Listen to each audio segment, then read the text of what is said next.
प्रथम भाव होता क्या है? हम लग्न कुंडली की बात करते हैं तो लग्न कुंडली में जो सबसे जरूरी भाव होता है वो हमारा पहला भाव, हमारा लग्न, हमारा शरीर, हमारी काया। हम दुनिया में दिखते कैसे हैं, समाज हमको देखता कैसे है, समाज के सामने हमारी काया, कद काठी और एक ऑरा जो कहते हैं वो किस तरीके से परिलक्षित या प्रदर्शित होता है, इसका विचार हमारे लग्न से ही होता है। हमारे शरीर की आकृति, हमारा चेहरे की बनावट, गोल है, लंबा है, गठीला शरीर है, पतला शरीर है, मोटा शरीर है, ये सारी चीजें ये हमारे लग्न से ही मालूम चलती है। लग्न को देखते समय दो बातों का विशेष ध्यान रखना जरूरी होता है। एक होता है जब आप देखेंगे अपनी कुंडली आपकी जो बनी होती है उसमें हिंदी में अगर आप देखेंगे तो ल या लग्न करके लिखा होता है और उसकी एक डिग्री लिखी होती है, उसका अंश और कला लिखा होता है। और एक होती है उस भाव में छपी हुई राशि, वो 1 से 12 तक कुछ भी हो सकती है। जैसा कि आप देख भी पा रहे हैं कि 1 से 12 राशियों के स्वामी कौन है वो मैं नीचे लिख के दिखा रहा हूं साथ साथ में।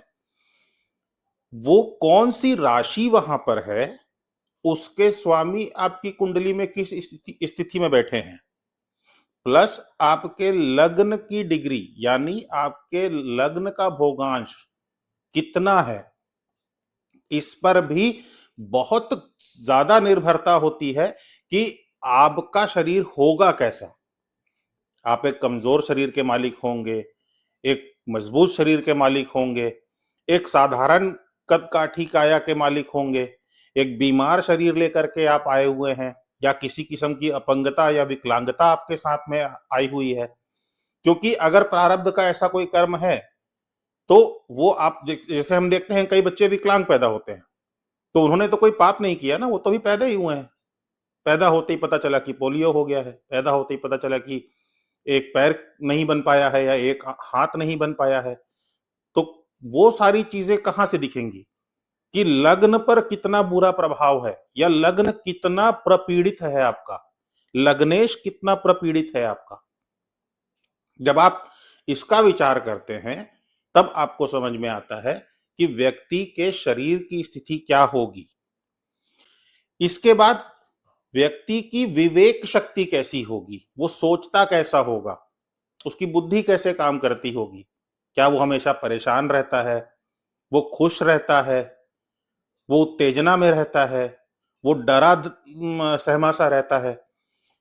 ये भी आपको लग्न और लग्नेश की स्थिति देखने पर आपको समझ में आ जाएगा।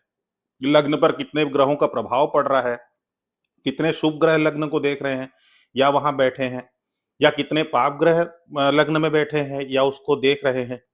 ये सारी चीजें आपको आपके प्रथम भाव, आपके लग्न और लग्नेश जिसको हम कहते हैं या असेंडेंट जिसको हम कहते हैं, उसको देखकर ही पता चलता है। किसी भी कुंडली को समझने के लिए या आपकी अपनी खुद की कुंडली को समझने के लिए भी आपको इस चीज को समझना बहुत जरूरी है।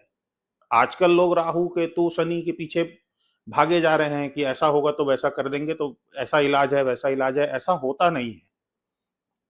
देखिए, आप ये समझिए कि आपके जीवन में आपके प्रारब्ध के हों या वर्तमान कर्म हो, जो आप दृढ़ अदृढ़ कर्म करते हैं, इसको भोगता कौन है? 3 चीजें, लग्न, चंद्रमा, सूर्य। लग्न आपका शरीर है, जो आप कष्ट शारीरिक तौर पे महसूस करेंगे।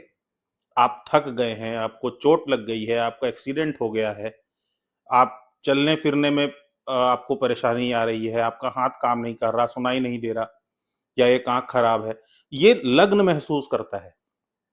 उसकी जो मानसिक अवस्था होती है वो हम चंद्रमा से विचार करते हैं कि वो आपके मन को कितना प्रभावित कर रही है। तीसरी, सूर्य, क्योंकि सूर्य आपके लग्न का कारक होता है। सूर्य आपकी आत्मा होती है। इन 3 चीजों पर आपकी कुंडली में बैठे ग्रहों का कैसा और क्या प्रभाव पड़ रहा है और आपकी आने वाली दशाओं पर क्या प्रभाव पड़ेगा, इन तीन की स्थिति जब तक आप नहीं समझेंगे, लग्न की स्थिति नहीं समझेंगे, लग्न को प्रभावित करने वाले ग्रहों की स्थिति को नहीं समझेंगे, तब तक आप कभी भी किसी कुंडली के किसी निष्कर्ष पर नहीं पहुंच पाएंगे। इसके अलावा नवांश कुंडली भी बहुत जरूरी होती है, लेकिन वो बाद में बात करेंगे। अभी हम सिर्फ इस 12 भावों के बारे में बात कर रहे हैं। इसके अलावा आप कितने जिज्ञासु होंगे, आपका मस्तिष्क कैसा होगा, आपका स्वभाव कैसा होगा, आपको पद प्रतिष्ठा कैसी मिलेगी आपके जीवन में, क्योंकि सूर्य कारक है। सूर्य की स्थिति बहुत हद तक निर्भर करेगी कि आपके जीवन में आप पद प्रतिष्ठा किस प्रकार की पाने वाले हैं अपने जीवन में। और मैं विश्वास से कह सकता हूं कि जो लोग वीडियो देख रहे होंगे, जो बहुत पहले से भी इधर उधर से कई जगह से वो जानकारियां प्राप्त करते होंगे ज्योतिष के विषय में, जब वो इस चीज को थोड़ा सा समझने की कोशिश करेंगे जो मैं बोल रहा हूं, तो उनको एहसास होगा कि हाँ, हम इन चीजों को कई बार इग्नोर कर जाते थे। हम सीधा किसी ग्रह, उसके फल या उसके विचार के बारे में सोचने लगते थे। जैसा कि मैंने बताया कि आपका शरीर, आपकी कद काठी काया, वर्ण आकृति, आपकी बुद्धि के लक्षण कैसे होंगे और आपके गुण कैसे होंगे, आपकी विवेक शक्ति कैसी होगी, ये सारी चीजों का विचार आपको पहले भाव से, लग्न की डिग्री से, लग्न के अंश बल से, लग्नेश से, इन तीन चीजों को विचार करके देखना होता है। सूर्य यहाँ पे कारक होते हैं, क्योंकि सूर्य आपके जन्म के, आपकी आत्मा के कारक है।